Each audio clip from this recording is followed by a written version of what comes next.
Friends, ഏട്ടൻ വന്ന് പിറ്റേ ദിവസം തന്നെ ഞങ്ങളൊന്ന് പുറത്ത് പോയിട്ട് വരാമെന്ന് വെച്ചിട്ട് ഇറങ്ങിയതായിരുന്നു.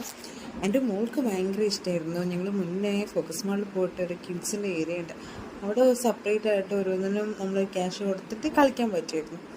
അത് തേടി പോയതായിരുന്നു ഞങ്ങൾ ഫോക്കസ് മാളിലേക്ക്. അങ്ങനെ ഫോക്കസ് മാളിൽ പോയിട്ട് ഫുൾ ചുറ്റിക്കറങ്ങി. പക്ഷേ ഈ ഒരു ഏരിയ മാത്രം അവിടെ കണ്ടില്ല. അത് ഏത് ഫ്ലോറിലായിരുന്നു ഒന്നും ഓർമ്മയില്ലായിരുന്നു കേട്ടോ. അങ്ങനെ ജസ്റ്റ് അവിടുന്ന് ചോദിച്ചപ്പോൾ അവർ പറഞ്ഞു ഇവിടെ ഇപ്പോൾ അത് ക്ലോസ്ഡ് ആണെന്ന്.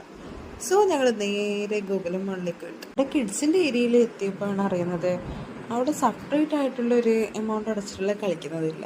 സോ ഞാനത് കാർഡൊന്നും എടുക്കണ്ടെന്ന് വിചാരിച്ചു. ഞാൻ ജസ്റ്റ് അവരവിടെ കൊണ്ട് ചുറ്റിക്കാണിച്ചു. അവിടെ ഇരുന്ന് കളിക്കുന്നതിനൊന്നും ബുദ്ധിമുട്ടില്ലല്ലോ. എനിക്കതിനോട് താല്പര്യം തോന്നിയില്ല. ഒരു ക്യാഷ് കൊടുത്ത എമൗണ്ടോ നമ്മൾ വെറുതെ പേ ചെയ്യേണ്ട ആവശ്യം തോന്നിയില്ല. സോ അവിടുന്ന് കുറച്ച് ഫുഡൊക്കെ കഴിച്ചു. മക്കൾക്ക് ഐസ്ക്രീം, പിന്നെ പിസ്സ, KFC അങ്ങനെ കുറച്ച് ഐറ്റംസൊക്കെ കഴിച്ച് ഞങ്ങൾ മെല്ലെ തിരിച്ചു പോന്നു. അതിനിടയിൽ അങ്ങോട്ടും ഇങ്ങോട്ടും വാശിയും കരച്ചിലും ബഹളവും ഒക്കെ ഉണ്ടായിരുന്നു കേട്ടോ. പക്ഷെ അഡ്ജസ്റ്റ് ചെയ്തു ഞങ്ങൾ തിരിച്ചു പോന്നു. ഞാനും ഹാപ്പി, മക്കളും ഹാപ്പി, ഏട്ടനും ഹാപ്പി. അപ്പോൾ ബൈ.